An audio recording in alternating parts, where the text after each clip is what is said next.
Good morning students. मैं Ajit sir. आज से फिर हम क्लास 9 के चैप्टर 2 को लेकर के हम आए हैं, जिसमें इससे पहले वाली वीडियो में अब कुछ टॉपिक्स को पढ़ चुके थे। ये जो चैप्टर है is matter around us pure, तो उसके आगे अब हम लोग चलेंगे अगली टॉपिक्स में। सबसे पहले आपका जो इम्पोर्टेंट टॉपिक्स है उसको देखते हैं। तो आज टॉपिक्स है आपका मिक्सचर, क्योंकि इससे पहले आप एलिमेंट और कंपाउंड को पढ़ चुके थे। तो अब इसके बाद आते हैं आपके पास क्या, मिक्सचर। यहां पर आप पढ़ेंगे टाइप्स ऑफ मिक्सचर, जिसके अंतर्गत आती है होमोजेनस और हेटेरोजेनस। फिर उसके बाद यह मिक्सचर के अंतर्गत ही आती है सॉल्यूशन, जिसको हम लोग ट्रू सॉल्यूशन बोलते हैं। इस ट्रू सॉल्यूशन में जो आते हैं वो होते हैं सॉल्यूट और सॉल्वेंट। फिर सॉल्यूशन को जो अभी आपने देखा ऊपर में ट्रू सॉल्यूशन, तो यहाँ सॉल्यूशन और ट्रू सॉल्यूशन दोनों एक ही चीज होती है, लेकिन यह यहाँ पर ये सॉल्यूशन बनते किस चीज से हैं, उसके लिए यह आपको टॉपिक्स दिए गए हैं सॉल्यूट एंड सॉल्वेंट। उसके बाद लास्ट में आपके पास जो टॉपिक आती है वो है प्रॉपर्टीज ऑफ सॉल्यूशन। तो सबसे पहले हम लोग मिक्सचर के बारे में जानेंगे। तो मिक्सचर में देखते हैं कि मिक्सचर क्या होता है। तो हमारे चारों ओर जो एयर जो एटमॉस्फेयर में है वह भी मिक्सचर है। पहले हम आपको एग्जांपल दे देते हैं। सोयल वो भी मिक्सचर है, नदी का पानी वह भी मिक्सचर ही होता है, समुद्र के जल वो भी मिक्सचर है। तो मिक्सचर कहने का मतलब यह होता है कि more than two substances mixed with each other in any amount, any quantities, which are split by any physical process। कहने का अर्थ हो रहा है कि जब भी किसी भी मिक्सचर को आप देखेंगे तो वह मिक्सचर आपको पता चलेगा कि उसमें बहुत सारे एलिमेंट्स या कंपाउंड उसमें मिले होते हैं, लेकिन उनके बीच में किसी भी प्रकार का कोई रिस्ट्रिक्शन नहीं होता है कि कौन कितनी क्वांटिटी में है, कौन कितने मात्रा में है। ना तो उसमें किसी प्रकार का कोई केमिकल चेंजिंग होता है और न ही उन एलिमेंट या कंपाउंड जो उसमें कंसिस्ट होते हैं, शामिल होते हैं, यानी कि उसके अंतर्गत पाए जाने वाले जो अवयव होते हैं, कंपोनेंट होते हैं, उन अवयवों का, कंपोनेंट्स का किसी भी स्थिति में अपने नेचर को नहीं खोते हैं, यानी उनका जो गुण होता है उसके साथ भी बरकरार रहती है। तो आप ऐसे सब्सटेंस को मिक्सचर कहते हैं। ठीक है, तो अब हम लोग चलते हैं टाइप्स ऑफ मिक्सचर। तो टाइप्स ऑफ मिक्सचर में आपके पास आते हैं होमोजीनस मिक्सचर और हेटेरोजीनस मिक्सचर। तो सबसे पहले हम लोग होमोजीनस मिक्सचर के बारे में जानते हैं। तो यह जो मिक्सचर होता है होमोजीनस, यह होमोजीनस मिक्सचर के अंतर्गत दो substance which are completely mixed with each other or together and distinguished by any physical process,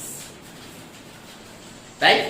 तो ऐसे सॉल्यूशन को हम लोग क्या कहेंगे, होमोजीनस मिक्सचर। अब यहां पर वह सॉल्यूशन के फॉर्म में ही पाए जाते हैं, ऐसा भी हो सकता है, या फिर वह एक दूसरे में क्रिस्टलाइजेशन फॉर्म में यानी कि ठोस के रूप में भी मिले हुए हो सकते हैं, जिसमें आप उसके पार्टिकल्स को डिस्टिंग्विश्ड, स्प्लिट तो कर सकते हैं, लेकिन आप ऐसे विजिबल आप उसको अलग नहीं कर सकते हैं।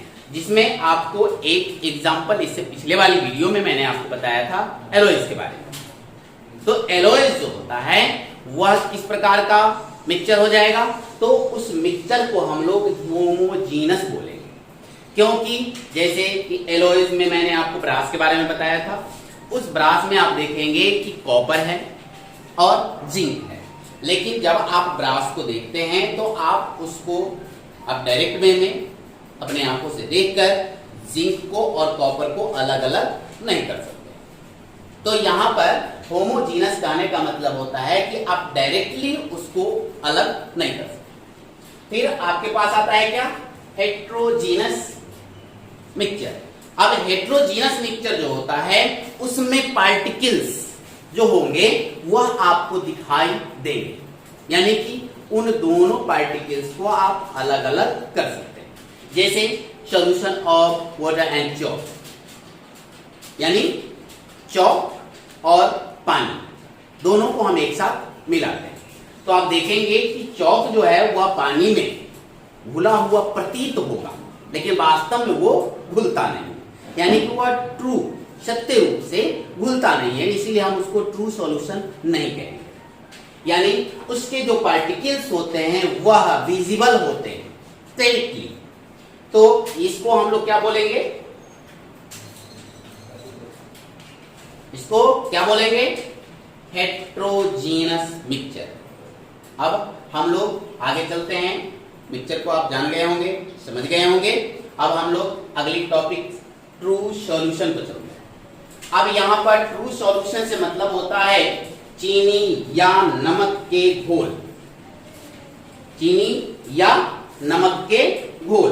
तो यहां पर आपके पास जो ट्रू सॉल्यूशन आएंगे उस ट्रू सॉल्यूशन के अंतर्गत आप दो चीज को लेते हैं, शुगर एंड वाटर। अब यहां आप देखेंगे कि यह दो चीज से यह ट्रू सॉल्यूशन तो तैयार होते हैं, लेकिन केमिकली केमिस्ट्री की भाषा में इन शुगर को और इस वाटर को इस सॉल्यूशन के लिए हम क्या बोलें, तो यहां पर दो चीज आती है, एक आता है सोल्यूट और दूसरे आते हैं सोलवेंट। सोलवेंट कहने का मतलब होता है घुलाने वाला और सोल्यूट कहने का मतलब होता है घुलने वाला। आप समझ गए होंगे कि यहां पर शुगर जो है वह घुलाने वाला है या घुलने वाला है। थोड़ा सा आप अपने दिमाग पर जोर डाल सकते हैं, नहीं अगर बुद्धिजीवी हैं तो आप अपने विवेक से बता सकते हैं कि शुगर क्या है, घुलनशील है या घुलाने वाला है। तो यहां आपको पता चलेगा कि शुगर जो होता है वह खुद अपने क्रिस्टल के फॉर्म को खो देता है और दूसरे में समाहित हो जाता है, ठीक है। यानी कि the constituents of sugar and water mix with each other, then sugar is disappear in the water, then they form a solution.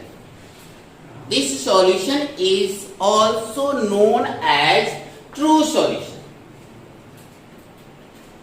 कहने का मतलब यहां हो रहा है कि चीनी और पानी को जब हम एक साथ मिलाते हैं तो कुछ देर तक उसको स्टीयरिंग करते हैं। स्टीयरिंग करने के बाद आप देखते हैं कि शुगर जो होता है वह शुगर क्या हो जाता है, डिसअपियर हो जाते हैं, यानी कि लुप्त हो जाते हैं, ठीक है।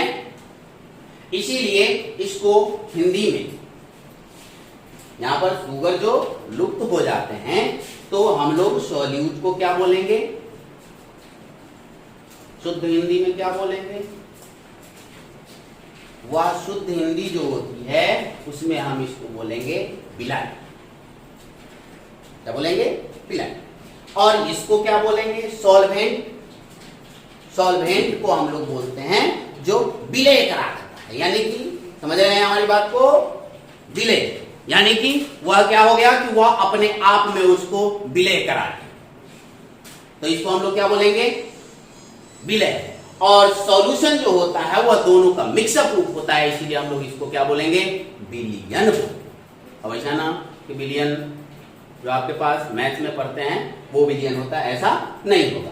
तो यहां पर आप सॉल्यूट और सॉल्वेंट को आप समझ गए होंगे। तो यहां जो सॉल्यूशन दिया गया है वो सॉल्यूशन हमने आपको इसलिए डाला है कि ये ट्रू सॉल्यूशन ही सॉल्यूशन है, इसमें जो पार्टिकल्स होते हैं वो विजिबल नहीं होते। अब इसका जो लास्ट टॉपिक है उसको अब हम आपको बता रहे हैं कि प्रॉपर्टीज ऑफ सॉल्यूशन के अंतर्गत जब हम आएंगे तो यह सॉल्यूशन के अंतर्गत आने के बाद आपको पता चलेगा कि यह इसके जो कण होते हैं वह कण कैसे होते हैं। तो हम आपको बताएं कि यह जो ट्रू सॉल्यूशन या सॉल्यूशन के जो कण होते हैं वह बहुत ही छोटे होते हैं, यानी कि very very small particles are present in this, then we are not able to look or see these particles, मतलब हम लोग इसके पार्टिकल्स को डायरेक्ट वे में नहीं देख सकते, सक्षम नहीं है इसको देखने, क्योंकि इसके जो पार्टिकल्स होते हैं उसका अगर डायमीटर देखेंगे तो वह नैनोमीटर में आते हैं या उससे छोटे भी आते हैं, यानी कि इसका जो एक पार्टिकल्स होगा उसका जो डायमीटर होगा वह लगभग 1 नैनोमीटर के बराबर, ठीक है। तो ये हम आपको इसके प्रॉपर्टीज को बता रहे हैं। पहला प्रॉपर्टीज, यह बहुत ही छोटे कणों से बना होगा जिसको हम अपने नेक्ड आई यानी कि खुली आंखों से नहीं देख सकते हैं। इसको देखने के लिए माइक्रोस्कोप भी अगर लगाते हैं तो हाई पावर लेंस का यूज करेंगे तो इसके पार्टिकल्स हमें दिखाई देंगे, लेकिन अगर इसके पार्टिकल्स के डायमीटर को अगर मापने के लिए जाते हैं तो वह लगभग 1 नैनोमीटर या उससे छोटी हो सकती है, ठीक है।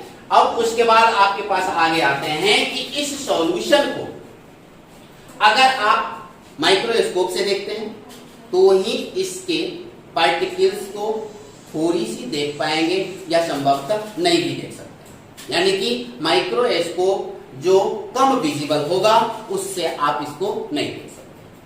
फिर उसके बाद होता है इसका जो अगला प्रॉपर्टीज है, उस प्रॉपर्टीज के अंतर्गत हम जाते हैं कि इसको इसके कणों को आप वाटर फिल्टर पेपर, फिर से सुनेंगे, वाटर फिल्टर पेपर यानी जिसको हम लोग फिल्टर पेपर कहते हैं, उस फिल्टर पेपर से भी इसके कणों को हम छान नहीं सकते हैं, यानी कि कह सकते हैं कि हम इसके पार्टिकल्स को फिल्टर से अलग नहीं कर सकते, ठीक है। और लास्ट जो होता है वो उस लास्ट में सबसे अंतिम जो आपका इसका प्रॉपर्टीज है, उस प्रॉपर्टीज के अंतर्गत हम इसको यह कहेंगे कि दोनों यानी कि सॉल्यूट और सॉल्वेंट दोनों के पार्टिकल्स एक दूसरे में कंप्लीटली मिक्स्ड कर जाते हैं और वह बहुत ही छोटे छोटे होते हैं, इस कारण से इसको हम ट्रू सॉल्यूशन करते हैं, ठीक है। तो सॉल्यूशन के प्रॉपर्टीज के बाद अब हम लोग देखते हैं सॉल्यूशन टाइप, यानी कि टाइप्स ऑफ सॉल्यूशन। अब तो यहां पर टाइप्स ऑफ सॉल्यूशन में हम देखते हैं कि सॉलिड इन अ सॉलिड, जिसका एग्जांपल आपके सामने है एलॉयज, लेकिन कैसे करते हैं उसको हम फिर आपको बताते हैं। फिर सॉलिड इन अ लिक्विड, इसका भी एग्जांपल है आपके पास sugar solution. Liquid in a liquid, इसका भी एग्जांपल है, जैसे कि आप विनेगर को लेते हैं और वाटर में मिला देते हैं तो वो आसानी से मिल जाता है। गैस इन लिक्विड, जैसे सोडा वाटर है या फिर कोल्ड ड्रिंक है, उसमें भी आप देखते हैं कि उसमें गैस होते हैं। फिर गैस इन गैस, जैसे एयर। अब यहां हम आपको बताते हैं कि सॉलिड इन अ सॉलिड, जैसे कि किसी भी सॉलिड को अगर कहा जाए कि सॉलिड को सॉलिड में मिलाया जाए तो क्या यह संभव है? जी नहीं, सॉलिड को सॉलिड में हम नहीं मिला सकते, लेकिन वास्तव में वो मिलाए जा सकते हैं जब आप उसे उसके मेल्टिंग पॉइंट पर ले जाकर के इन लिक्विड्स में आप कन्वर्ट कर देते हैं, यानी कि टेम्परेचर को बढ़ाकर यदि आप उसको लिक्विड में कन्वर्ट कर देते हैं तो दोनों सॉलिड को हमें क्या करना होगा, लिक्विड में कन्वर्ट करना होगा और उसके बाद उस दोनों को मिला देंगे। जब ये मिल जाते हैं तो वह एक सॉल्यूशन के फॉर्म में आते हैं और ठंडा होने के बाद फिर नए प्रकार के आपके पास सॉलिड प्राप्त होते हैं। तो इस तरीके से हम जानते हैं कि सॉलिड और सॉलिड को एक दूसरे के साथ मिलाया जा सकता है, यानी कि उनका सॉल्यूशन बनाया जा सकता है। फिर आपके पास है सॉलिड इन अ लिक्विड।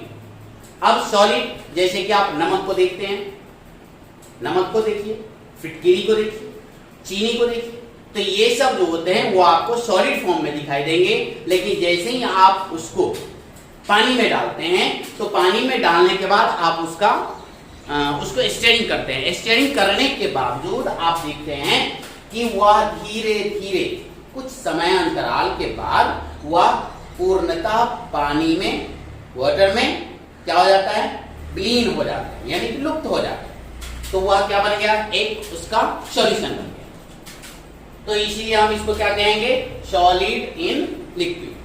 फिर आपके पास है लिक्विड इन लिक्विड। अब विनेगर और वाटर को मिलाते हैं तो वो मिल जाते हैं। अगर आपके पास विनेगर नहीं है तो हम लोगों के घर में शरबत बनाने के लिए नींबू के रस को मिलाई जाती है। तो आप जानते हैं कि नींबू के रस जो साइट्रिक एसिड होता है वह क्या होता है, पानी में घुल जाते हैं, यानी कि वह आप अलग अलग नहीं कर सकते। लेकिन अगर वही लिक्विड्स में लिक्विड को डाल रहे हैं, यानी कि वाटर में अगर आप किसी तेल को डाल देते हैं तो वह उसके साथ नहीं मिलते, यानी कि उसको आप दोनों को अलग अलग देख सकते हैं। तो यहाँ पर वह उसका सॉल्यूशन हम नहीं कर सकते हैं। लेकिन यहाँ पर लिक्विड में हमने क्या किया है कि विनेगर और वाटर को मिलाया है तो दोनों एक दूसरे में मिल जाते हैं। तो इसको हम इस प्रकार के सॉल्यूशन को क्या कहेंगे, लिक्विड एंड लिक्विड सॉल्यूशन। फिर गैस इन लिक्विड। अब यहाँ पर हम लोग कोल्ड ड्रिंक पीते हैं, उस कोल्ड ड्रिंक में एक गैस को मिलाई जाती है। वह गैस होता है क्या, कार्बन डाइऑक्साइड गैस। अब यह कार्बन डाइऑक्साइड गैस जो होता है वह लिक्विड में सॉल्युबल है, इसीलिए वह पानी के साथ मिल जाता है। या फिर कोई जलीय जीव है तो वह भी ऑक्सीजन को प्राप्त करते हैं अपने आसपास या उसके निकट, या जिस जल स्रोत में वो रहता है उस जल स्रोत से वह क्या करता है, ऑक्सीजन को प्राप्त करता है श्वसन क्रिया के लिए। या फिर अगर किसी जलाशय में रिवर हो गया, लेक हो गया, पॉन्ड्स हो गए, तो इन सभी में अगर जल के नीचे, यानी कि in the bottom of river, different kinds of the plants are also grown in the bottom of river, lake and many sources of water. These plants are also obtained carbon dioxide from the soluble water. यानी कि पानी में जो घुले हुए carbon dioxide होते हैं उससे वह कार्बन डाइऑक्साइड को प्राप्त करते हैं। तो यहाँ आप क्या कहेंगे, गैस का लिक्विड में मिला हुआ, यानी कि गैस और लिक्विड का सॉल्यूशन। उसके बाद आते हैं gas in gas. Gas in gas में जब हम आते हैं तो यहां आप देखेंगे कि यह गैस क्या होता है, तो एयर भी एक सॉल्यूशन है, लेकिन किस रूप में है, मैंने आपको बताया है कि सॉल्यूशन के फॉर्म में होते हैं, लेकिन उस सॉल्यूशन को हम लोग होमोजीनस मिक्सचर बोलते हैं। यानी कि एयर जो है वह किस प्रकार का है सॉल्यूशन, तो होमोजीनस मिक्सचर का यह ट्रू सॉल्यूशन। अब इसके अंतर्गत बहुत सारे गैस होते हैं, जैसे कार्बन डाइऑक्साइड हो गया, ऑक्सीजन हो गए, कुछ वाटर वेपर्स भी होते हैं जो गैसियस फॉर्म में। तो इन सभी को आप अलग भी कर सकते हैं, किसके द्वारा, तो एक फिजिकल प्रोसेस के द्वारा। यानी कि यह क्या है, किस रूप में है, मिक्सचर के रूप में। ठीक है, अब आपने टाइप्स ऑफ सॉल्यूशन को जान लिया। अब इसके बाद आते हैं सस्पेंशन, जो आपकी अगली टॉपिक। अब सस्पेंशन जो होता है वह हेट्रोजीनस मिक्सचर होते हैं। सस्पेंशन हेट्रोजीनस मिक्सचर होते हैं। मैं आपको इसका एग्जांपल दे दूं कि यह जो हेट्रोजीनस होता है, जैसे इससे पहले मैंने आपको बताया था कि वाटर में आप चॉक के टुकड़े को आप डालते हैं। जब आप चॉक के टुकड़े को डालते हैं तो वह चॉक उसमें पूर्णतः नहीं घुलती, बल्कि उसके पार्टिकल्स जो होते हैं वो आपको दिखाई देते हैं। तो यहाँ पर जिस सॉल्यूशन में पार्टिकल्स दिखाई देते रहेंगे तो उस पार्टिकल्स का जो डायमीटर होता है वह ट्रू सॉल्यूशन के पार्टिकल्स के डायमीटर से बड़े होते हैं, जिसके कारण वह क्या होता है, आपको दिखाई देते रहते हैं, लेकिन आपको यह वास्तव में लगेगा कि वह उसमें मिले हुए हैं, लेकिन वह मिले हुए फॉर्म में नहीं। तो यहाँ आपको हम इसके सस्पेंशन के बारे में आपको बताया। अब इस सस्पेंशन को अगर आप डिफाइन करने के लिए जाते हैं तो डिफिनेशन में आप इसको बता सकते हैं कि यह डिफिनेशन में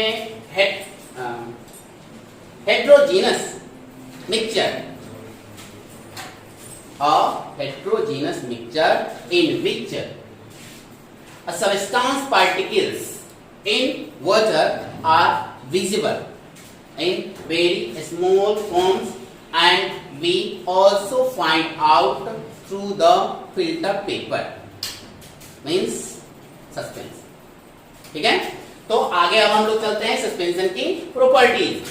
तो सस्पेंशन की जो प्रॉपर्टीज होती है उसको आप जाने कि आप प्रॉपर्टीज को दिखा सकते हैं हम कि इसके जो पार्टिकल्स होते हैं वह पार्टिकल्स किस रूप में होते हैं, बहुत ही स्मॉलेस्ट होते हैं लेकिन वह विजिबल होते हैं। यह हेट्रोजीनस सॉल्यूशन के फॉर्म में होते हैं और इसको देखने के लिए आपके पास माइक्रोस्कोप की आवश्यकता नहीं होती, यानी कि हम इसे नेक्ड आई द्वारा देख सकते हैं। इसके सस्पेंशन के पार्टिकल्स जो होते हैं उसके डायमीटर का जो मेजर होता है वह लगभग 100 नैनोमीटर के इक्विवेलेंट होते हैं। और इसके सॉल्यूशन को जब भी आप अलग करना चाहें तो फिल्टर पेपर के माध्यम से इसे आप अलग कर सकते हैं, यानी कि स्प्लिट कर सकते हैं इसके अपने सॉल्यूशन से। फिर यह अगर आप कुछ समय के लिए इस सॉल्यूशन को स्टे कर देते हैं, छोड़ देते हैं, तो उसके पार्टिकल्स बॉटम में सेटल्ड डाउन हो जाएंगे। ठीक है, अब इसका जो लास्ट प्रॉपर्टीज है उस प्रॉपर्टीज के अंतर्गत हम ये बताते हैं कि इसके अंतर्गत अगर लाइट को भेजी जाए, यानी प्रकाश को अगर हम भेजते हैं, तो चूंकि इसके पार्टिकल्स जो होते हैं वह ट्रू सॉल्यूशन के पार्टिकल्स से बड़े होते हैं, इसीलिए यह क्या करता है, प्रकाश को स्कैटर्ड कर देता है, यानी कि यह लाइट को तितर बितर कर देता है। ठीक है, और इसके अंदर जब लाइट जाती है तो उसके पार्टिकल्स विजिबल हो जाते हैं।